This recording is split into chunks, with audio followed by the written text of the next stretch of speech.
Reaction में intermediate का formation कब होता है, तो वो अगर पहले हम बात करें तो रिएक्शन में इंटरमीडिएट बनता कब है। तो रिएक्शन में सबस्ट्रेट से प्रोडक्ट के फॉर्मेशन तक में अगर इंटरमीडिएट बन रहा है, मतलब क्या, इंटरमीडिएट को हम इस तरह से समझ सकते हैं, जब सबस्ट्रेट से प्रोडक्ट के कन्वर्जन में क्या होता है, एक टर्म आता है इंटरमीडिएट, जब उसका सबस्ट्रेट में कुछ बदलाव हो और उसके साथ उसका एनर्जी जो है, सबस्ट्रेट का एनर्जी जो है वो हाई हो जाता है और रिएक्टिविटी फास्ट हो जाता है, मतलब मोर रिएक्टिव हो जाता है। तो उसी स्टेज को इंटरमीडिएट बोलते हैं। और इंटरमीडिएट बनने के लिए क्या क्या क्राइटेरिया होना चाहिए उसकी बात करते हैं। तो जब भी बॉन्ड में फ्यूजन होगा तो वो दो तरह का होगा, एक तो होगा होमोलाइटिक फ्यूजन, बॉन्ड फ्यूजन, या फिर उसको क्लीवेज भी बोल सकते हैं, और दूसरा होता है हेट्रोलाइटिक बॉन्ड फ्यूजन या हेट्रोलाइटिक क्लीवेज। तो इस तरह से होमोलाइटिक क्लीवेज और हेट्रोलाइटिक क्लीवेज क्या है, तो होमोलाइटिक क्लीवेज जो है ना, वो उसको इस तरह से समझ सकते हैं, यहाँ पे कार्बन और ब्रोमीन के बीच में जो बॉन्ड है ये 2 इलेक्ट्रॉन से बना है। तो यहाँ पे जो दिख रहा होगा, ये जो दिख रहा है, ये इलेक्ट्रॉन जो है सो इसके पास आ जाएगा रेडिकल के रूप में, और ये एक रेडिकल यहाँ आ जाएगा। ये रेडिकल जब रेडिकल के टर्म में टूटता है बॉन्ड, तो उसको सिंगल हेडेड एरो से डिनोट करते हैं। और ये जो रिएक्शन प्रोसीड होता है वो लाइट के प्रेजेंस में या फिर हीट के प्रेजेंस में, या तो लाइट के प्रेजेंस में होगा या फिर हीट के प्रेजेंस में होगा, और इस तरह से रेडिकल फॉर्म में बन जाएगा। और इसमें जो है ना, पार्टिकुलर इस रिएक्शन के लिए इसमें 281 किलो जूल पर मोल एनर्जी हमको रिक्वायर होगा ये बॉन्ड को तोड़ने के लिए। और ये एनर्जी मिलेगा कहाँ से, तो ये लाइट से मिल सकता है या फिर हीट से मिल सकता है। अब वो डिपेंड करता है जो रिएक्शन में लाइट के थ्रू रिएक्शन करवा रहे हैं या फिर हीट के थ्रू रिएक्शन करवा रहे हैं। तो 281 किलो जूल पर मोल तक में होमोलाइटिक क्लीवेज होगा। अब हेट्रोलाइटिक क्लीवेज की बात करते हैं। तो हेट्रोलाइटिक क्लीवेज या फिर इसको फ्यूजन भी बोल सकते हैं। तो हेट्रोलाइटिक क्लीवेज जो होता है ना, वो यहाँ पे जो 2 इलेक्ट्रॉन से मिलके बना हुआ है, ये दोनों इलेक्ट्रॉन जो है सो यहाँ पे आ जाए या फिर यहाँ पे आ जाए। ये तो हम जनरल बात बता रहे हैं, जो या तो यहाँ पे आ जाए या फिर यहाँ पे आ जाए। तो जब इस तरह का कुछ होता है तब जाके रेडिकल न बन के या तो केटायन बनेगा या फिर एनायन बनेगा।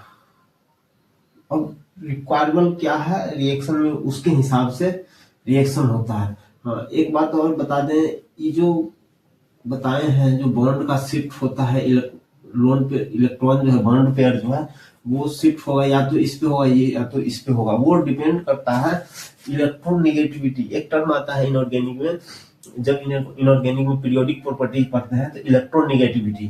तो इलेक्ट्रोनेगेटिविटी जो है ना, जिसका सबसे ज्यादा होगा ना, उसके तरफ वो बॉन्ड पेयर का जो इलेक्ट्रॉन है उसके पास जाएगा।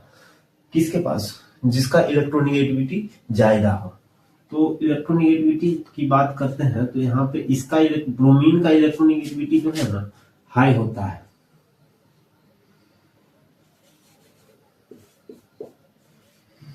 ब्रोमीन का कंपेयर कार्बन के कंपैरिजन में ब्रोमीन का इलेक्ट्रोनेगेटिविटी ज्यादा होता है। इसलिए यहाँ पे जो है ये इलेक्ट्रॉन पेयर इधर, बॉन्ड पेयर जो है ये इधर शिफ्ट हो ब्रोमीन पे।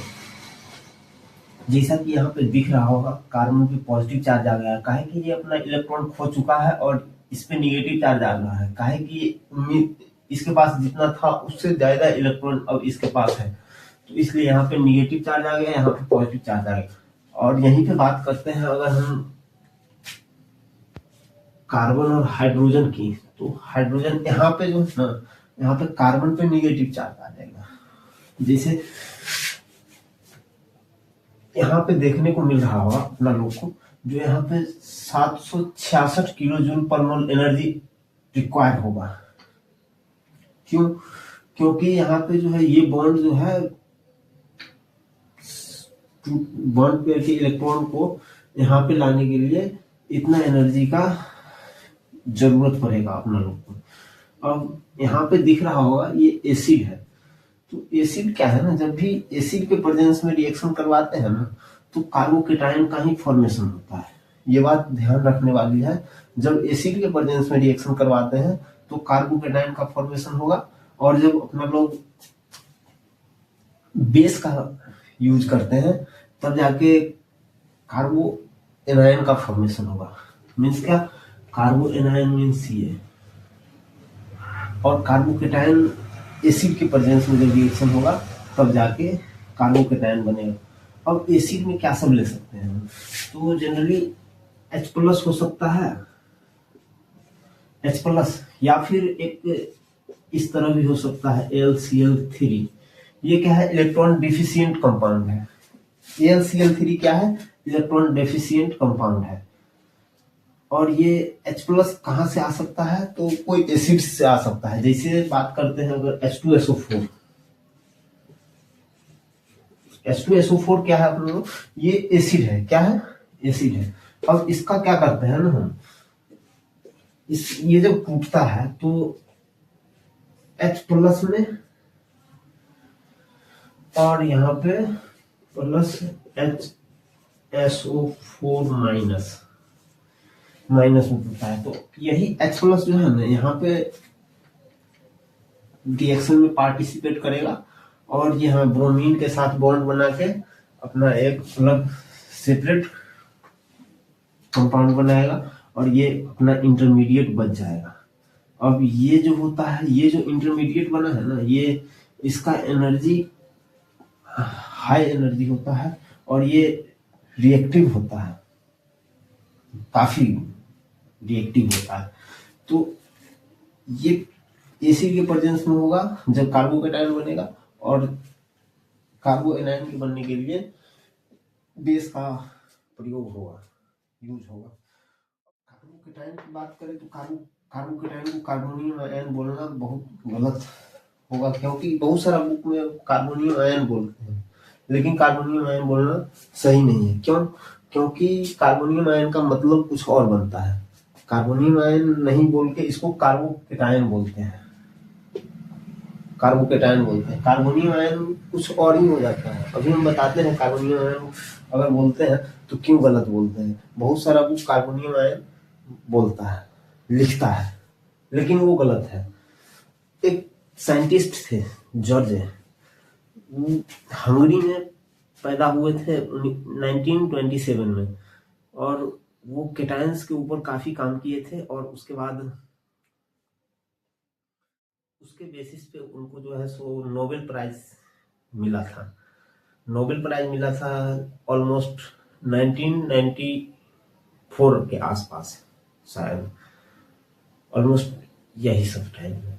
और उन्होंने उसमें काफी, उनके जनरल में काफी कुछ जिक्र किया गया था, जो कि थोड़ा बहुत हम यहाँ पे यूज करेंगे, बताएंगे, ज्यादा तो बता नहीं पाएंगे क्योंकि।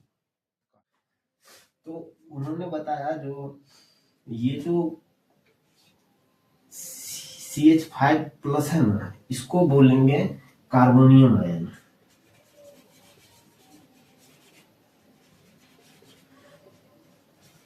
इसको बोलेंगे कार्बोनियम आयन, CH5+ को। और ये जो है ना, इसको बोलेंगे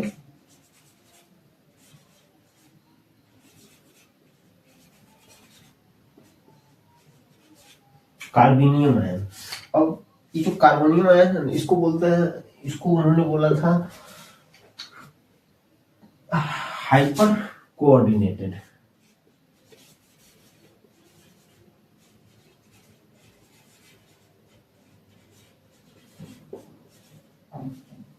हाइपर कोऑर्डिनेटेड और इसको बोला था हाइपो कोऑर्डिनेटेड।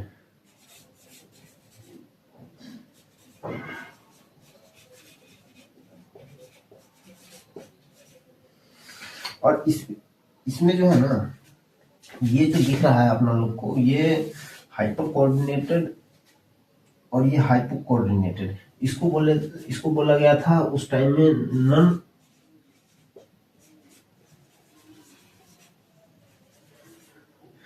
नॉन क्लासिकल, और इसको बोला गया था क्लासिकल।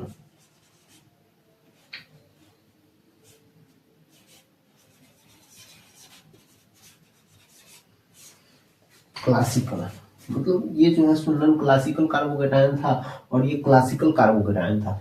और इसका फॉर्मेशन के लिए ना प्रॉपर एक एसिड का नहीं, सुपर एसिड का यूज किए थे। सुपर एसिड, एसिड नहीं सुपर एसिड। सुपर एसिड क्या हो सकता है, जैसे में उनके द्वारा यूज किया गया था सुपर एसिड में SbF5 का। ये SbF5 जो है ना, ये सुपर एसिड है, एसिड नहीं है, ये सुपर एसिड है। और इसी के थ्रू उन्होंने बताया कि ये जो है सो कार्बन पॉजिटिव चार्ज में और 5 बॉन्ड बनाता है। और यहाँ पे वो बताए थे एसिड, ये तो एसिड के थ्रू ही हो गया था। और इसका जो है सो डाटा वगैरह जो उनको जो पता चला जो ऐसा होता है, एक्चुअली में ये तो दिखता नहीं है ना ऐसा, जो 5 बॉन्ड बना रहा है, क्या कर रहा है क्या नहीं कर रहा है। उसके लिए उन्होंने NMR के थ्रू उसका पता लगाया था। डिटेक्शन जो है NMR के थ्रू किए थे। अब NMR में उसके पिक्स के रीडिंग के हिसाब से उनको पता चला जो कुछ इस तरह का इसका स्ट्रक्चर है। अब ये तो हो गया उनका बात। तो इसी वजह से बोला गया है जो कार्बोनियम आयन मीन्स क्या हो जाता है, पेंटा कोऑर्डिनेटेड, और ये ट्राई कोऑर्डिनेटेड हो जाता है। तो जब भी कार्बोनियम आयन अगर बोलते हैं तो वो हो गया पेंटा कोऑर्डिनेटेड। तो इसलिए कार्बोकेटायन को कार्बोनियम आयन बोलना गलत है। कार्बोकेटायन को कार्बोकेटायन, ट्राईवेलेंट है ये, न कि पेंटावेलेंट है। और इसका स्ट्रक्चर भी वो बताए थे। स्ट्रक्चर एक काम करते हैं, इसको हम यहाँ से, उन्होंने इसका स्ट्रक्चर कुछ इस तरह बताया था।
ये जो है ना, ये हाइड्रोजन का ऑर्बिटल है और ये कार्बन का। तो यहाँ पे उन्होंने दिखाया कि एक कार्बन के p ऑर्बिटल से 2 हाइड्रोजन के s ऑर्बिटल जो है वो ओवरलैप कर रहे हैं। अब जनरली अपना लोग को पता ही होगा जो s ऑर्बिटल जो होता है वो स्फेरिकल होता है और p ऑर्बिटल जो होता है वो डम्बल शेप में होता है। तो उसी के बेसिस पे उन्होंने कुछ इस तरह उसका पेंटा कोऑर्डिनेटेड कार्बोनियम आयन का स्ट्रक्चर बताए थे। और इसके बाद ये जो है ट्राई कोऑर्डिनेटेड, इसका स्ट्रक्चर हम आगे बताएंगे जब जिक्र करेंगे कार्बोकेटायन का, तो उसमें हम बता देंगे। और इसमें एक चीज देखना है ना कि ये जो इंटरमीडिएट बन रहा है ना रेडिकल वाला, ये पैरामैग्नेटिक होता है। और ये जो दिख रहा है अपना लोग को कार्बोकेटायन, ये डाईमैग्नेटिक होता है। ठीक है, यहाँ पे एक चीज देखने को मिल रहा होगा अपने लोग को, ये डेल्टा जी और ये डेल्टा एच और टी डेल्टा एस, ये जो है ना ये इक्वेशन थर्मोडायनेमिक्स से लिया गया है और इसका काफी इम्पोर्टेंस है रिएक्शन को समझने के लिए। तो यहाँ पे डेल्टा जी जो है ना वो फ्री एनर्जी है, फ्री एनर्जी या फिर इसको गिब्स फ्री एनर्जी बोल सकते हैं, गिब्स। और ये जो डेल्टा एच जो है ये इंट्रोपी है और ये डेल्टा एच जो है ये इंथैल्पी और डेल्टा एस जो है वो अपना इंट्रोपी है। तो इसमें क्या होता है ना, ये फ्री एनर्जी जो है ना इसको पोटेंशियल एनर्जी के टर्म में समझ सकते हैं। और यहाँ पे ये जो अपना दिख रहा है डेल्टा एच इंथैल्पी, इसको बॉन्ड एनर्जी के टर्म में समझ सकते हैं। और ये डिसऑर्डरनेस को दिखाता है। और यहाँ पे टेम्परेचर जो है टी जो है वो टेम्परेचर है। तो यहाँ पे क्या होता है ना, ये टेम्परेचर इंक्रीज करने पे ना, टेम्परेचर अगर इंक्रीज करते हैं तो इससे ये मल्टीप्लाई होगा डिसऑर्डरनेस के साथ। और ये जो है ना अगर टेम्परेचर इंक्रीज कर देते हैं तो डेल्टा एच पे इफेक्ट पड़ता है और उस वजह से रिएक्शन के मतलब पोटेंशियल एनर्जी पे इम्पैक्ट पड़ता है। तो इस वजह से जो है ना सो रिएक्शन को समझने के लिए अपना लोग को इस इक्वेशंस का जरूरत पड़ता है। तो क्या होता है ना कि जब ये डेल्टा एच जो है डेल्टा जी जो है अगर निगेटिव में है तो रिएक्शन अपना फॉरवर्ड डायरेक्शन में होगा। और अगर ये डेल्टा जी जो है अगर पॉजिटिव आ गया तो ये रिएक्शन मतलब पॉसिबल ही नहीं है, नहीं होगा ये रिएक्शन, नो रिएक्शन। मतलब सब्सट्रेट के साथ कोई रिएक्शन नहीं होगा क्योंकि ये इस डायरेक्शन में होगा और ये इस मतलब रिएक्टेंट से सब्सट्रेट की ओर जाएगा, रिएक्टेंट से प्रोडक्ट की ओर जाने के लिए डेल्टा जी का निगेटिव होना जरूरी है। इसको इस टर्म को अपना लोग इस इक्वेशन से समझ सकते हैं। और ये जो है ना डेल्टा जी यहाँ पे पॉजिटिव हो गया तो मतलब रिएक्शन जो है वो इधर हो रहा है, मतलब रिएक्टेंट कहीं तरफ फोर्स मतलब ड्राइविंग फोर्स इधर आ रहा है। तो इस वजह से ये डेल्टा जी का वैल्यू अगर पॉजिटिव है तो रिएक्शन पॉसिबल नहीं है। या फिर और एक बात है, डेल्टा जी अगर जीरो हो रहा है तो वो रिएक्शन रिवर्सिबल है। रिवर्सिबल मीन्स क्या है, ऐसा वाला अमोनिया का रिएक्शन नहीं होता है वो वाला रिवर्सिबल रिएक्शन, तो वही बना। अब यहाँ पे एक चीज और देखना है ना कि अपना लोग को ये जो दिख रहा होगा ये कुछ बात है जो कि हीट से रिलेटेड है, उसको समझना जरूरी है। ये जो दिख रहा होगा डेल्टा इंथैल्पी के रिस्पेक्ट में रिएक्शन कोऑर्डिनेट्स की बात कर रहा है। तो यहाँ पे रिएक्टेंट जो है ना ये लिया गया है और प्रोडक्ट का फॉर्मेशन हुआ है। तो ये जनरली जो है ना वो एक्सोथर्मिक के लिए ग्राफ है।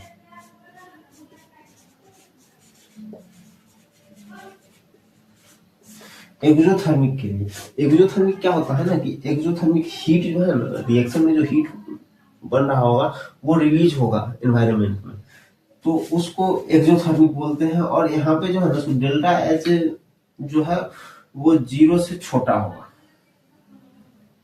और यहाँ पे जो है ना ये अपना हो गया डेल्टा एच जो होगा वो जनरली जीरो से बड़ा होगा जनरली में हमेशा। और इस टर्म को बोलते हैं इंडोथर्मिक।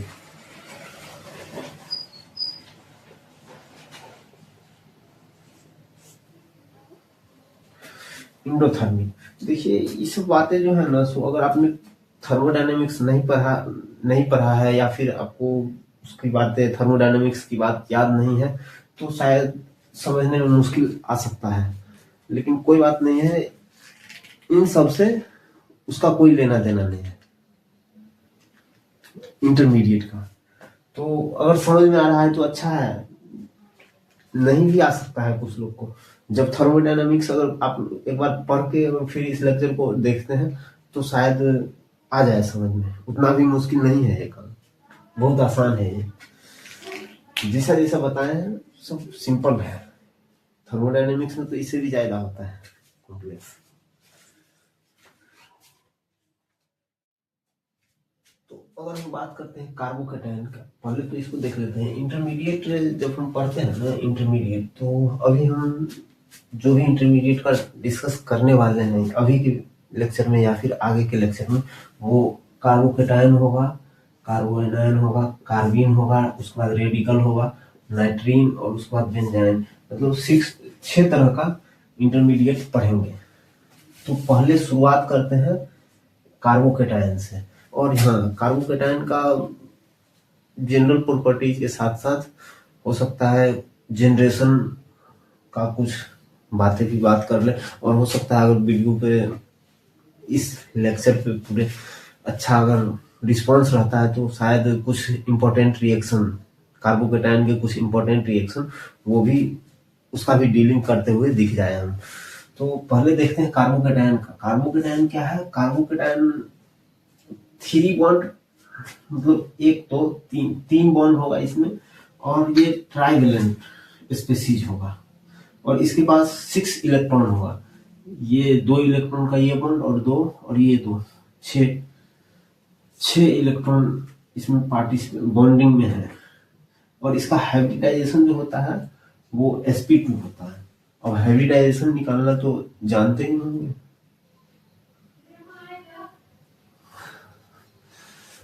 और ये जो है पॉजिटिव चार्ज अपने ऊपर रखता है, इसलिए इसको कार्बोकैटायन बोलते हैं। अब इसका ज्योमेट्री जो है वो प्लेनर होता है। प्लेनर मीन्स किस टाइप का? प्लेनर इस तरह से समझ सकते हैं,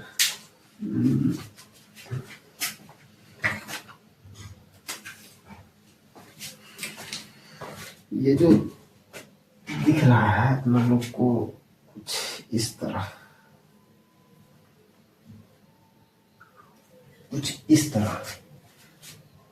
ऐसा। और ये जो ऑर्बिटल जो है ना हम लोग को दिख रहा है, वो ये इसके परपेंडिकुलर है, परपेंडिकुलर इस तरफ और एक पीछे की तरफ। और ये और ये तीनों एक ही प्लेन में। तो जो लोग ग्रुप थ्योरी वगैरह पढ़ा होगा वो सबको बहुत अच्छे से पता होगा, लेकिन जो नया बच्चा है 11th 12th का, उस सब के लिए समझना थोड़ा मुश्किल है। उतना भी मुश्किल नहीं है, ध्यान से। फैन देखो सीलिंग वाला, हाँ, तो उसका जो तीनों ब्लेड होता है एक ही प्लेन में होता है, ऐसे ऐसे और फिर ऐसे। और उसके ऊपर जो रड लगा हुआ है वो ये वाला लोब हो सकता है, पी ऑर्बिटल का लोब समझ सकते हैं, और एक नीचे से है। तो ये पी ऑर्बिटल का डंबल है इधर, और ये इधर निगेटिव वाला पोर्शन एक होता है और एक पॉजिटिव वाला पोर्शन होता है। लोब में तो वही होता है ना, जैसे पी ऑर्बिटल है ये, और ऐसा कुछ पी ऑर्बिटल है,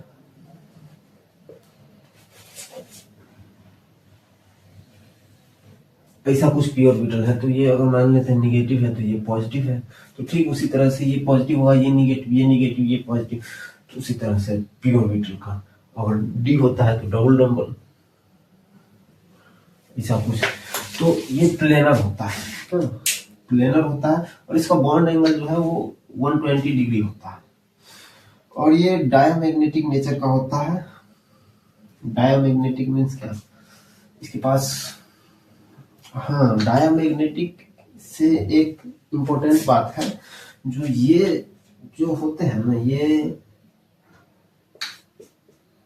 ये सार इनएक्टिव होते हैं।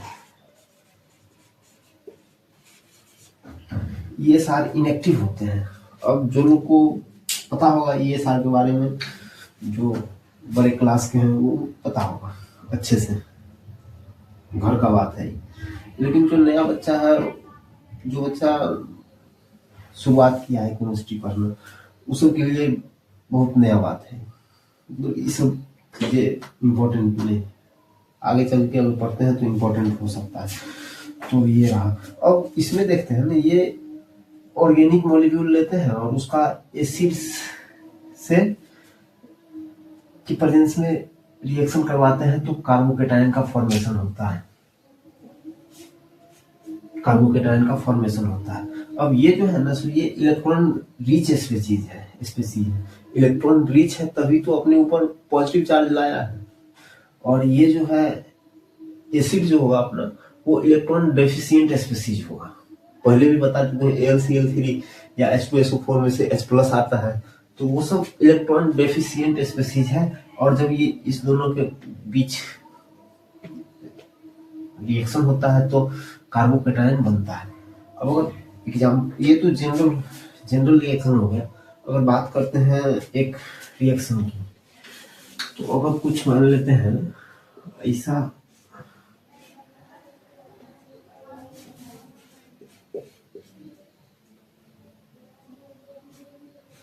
एल्कोहल है, ये इसका रिएक्शन करवाते हैं H+ से, और यहाँ पे रिएक्शन करवाते हैं तो इसके पास लोन पेयर इलेक्ट्रॉन होता है। अब ये सब हम खींचते नहीं, बताते नहीं बैठेंगे ऑक्सीजन के पास कितना लोन पेयर होता है।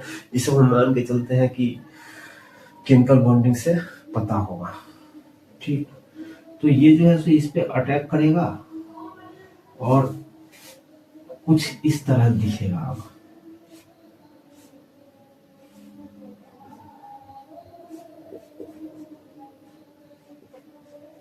इस तरह दिखेगा।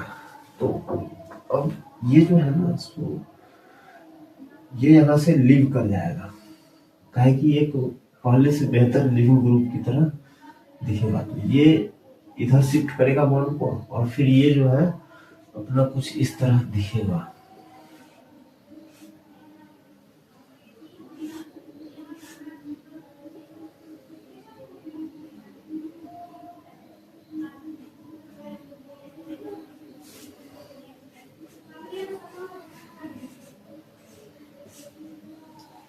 तो ये जो बना है ना, यही है कार्बोकेटायन।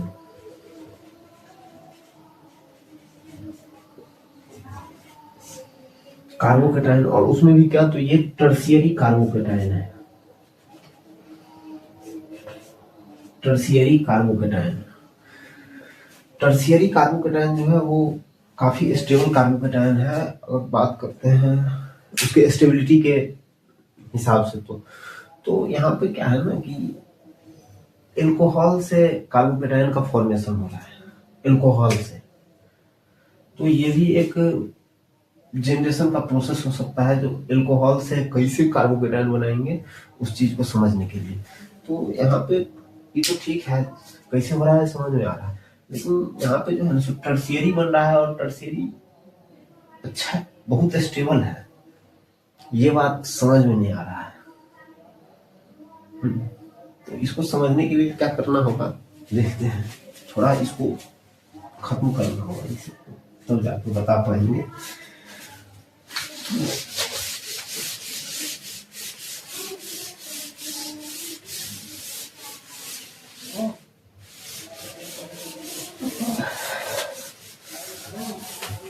इसमें यहाँ पे देखने को मिलेगा एक चीज, ये CH3+ है, और ये CH3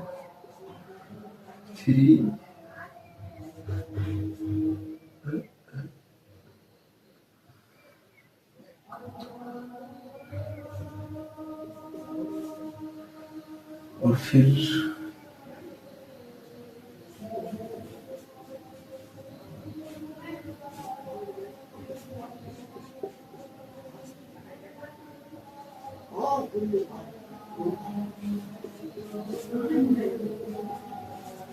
इस तरह, और एक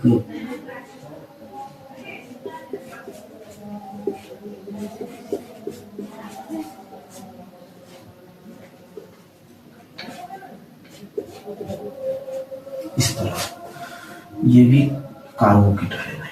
अब तीनों कार्बोकेटायन को देख लेते हैं हम, तो ध्यान से देखने पे एक चीज पता चल रहा होगा, जो यहाँ पे जो ये वाला जो है ना, इसको टर्शियरी कार्बोकेटायन बोलते हैं। टर्शियरी का है, काहे कि जो है इसमें तीन ठो कार्बन से, कार्बन कार्बन के बीच तीन ठो अलग अलग कार्बन से जुड़ा हुआ है, एक ये और दूसरा ये तीसरा, तीन कार्बन से जुड़ा हुआ है, तो इसलिए ये टर्शियरी कार्बोकेटायन हो गया 3 डिग्री का। और ये दूठों से जुड़ा हुआ है तो ये सेकेंडरी कार्बोकेटायन, और ये एक से जुड़ा है तो ये प्राइमरी कार्बोकेटायन, और ये मिथाइल केटायन है। तो अब देखते हैं, इसमें बात करते हैं स्टेबिलिटी का है। ये सबसे ज्यादा स्टेबल है, ये कम है, ये थोड़ा कम, ये बहुत कम। काहे ऐसा हो रहा है? तो एक स्टेबिलिटी को बताने के लिए काफी सारे टर्मिनोलॉजी हैं, जिसमें एक है इंडक्टिव इफेक्ट, और दूसरा अगर बात करें तो रिजोनेंस या फिर हाइपर कंजुगेशन। तो हम हाइपर कंजुगेशन के पॉइंट ऑफ व्यू से देखते हैं, तो यहाँ पे देखने को पता चलेगा ना, हाइपर कंजुगेशन क्या होता है ना, कि नो बॉन्ड कॉन्ट्रीब्यूसिंग स्ट्रक्चर दिखाता है, मतलब बॉन्ड का कॉन्ट्रीब्यूशन नहीं होगा। अगर यहाँ पे ये जो है ना, ये अगर इसको इस तरह लिख सकते हैं हम लोग, इस तरह, तो अब क्या होगा ना, ये वाला बॉन्ड जो है इधर शिफ्ट करेगा, और ये इसकी बात कर रहा है, इस मॉलिक्यूल की। तो ये जो है ना, अब कुछ इस तरह दिखेगा अगर लोग को,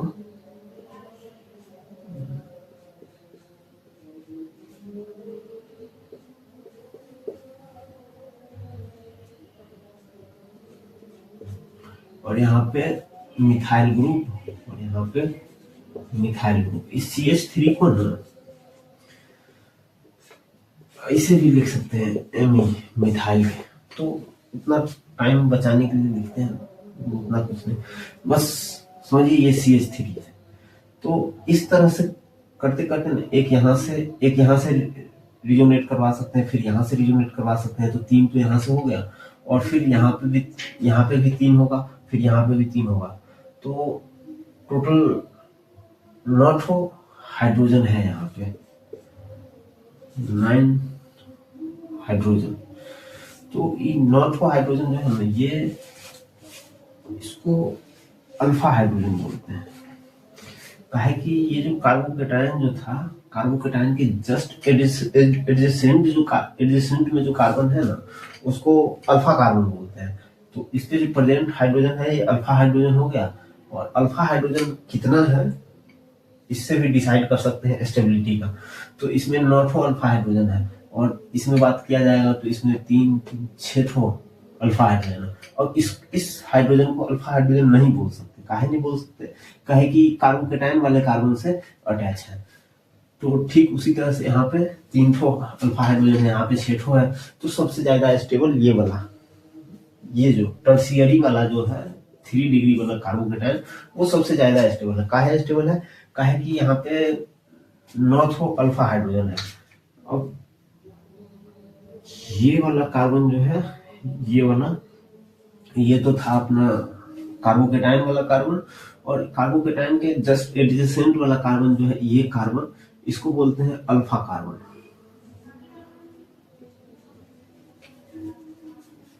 अल्फा कार्बन, ये भी अल्फा कार्बन, ये भी अल्फा कार्बन। और यहाँ पे जो अल्फा कार्बन पे जो हाइड्रोजन प्रेजेंट है, वो अल्फा हाइड्रोजन हो गया। तो 9 अल्फा हाइड्रोजन है, इस वजह से ज्यादा resonating no bond contributing structure दिखाता है, इसलिए ये सबसे ज्यादा स्टेबल हो गया टर्शियरी कार्बोकेटायन। और उसी तरह से सेकेंडरी, फिर प्राइमरी, और उसके बाद मिथाइल। तो कुछ इस तरह से दिखेगा अपना को।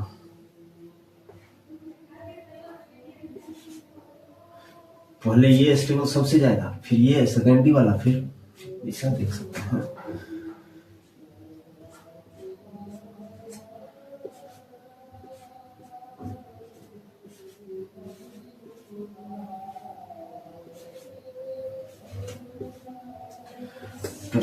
कुछ इस तरह से इसका स्टेबिलिटी ऑर्डर होगा।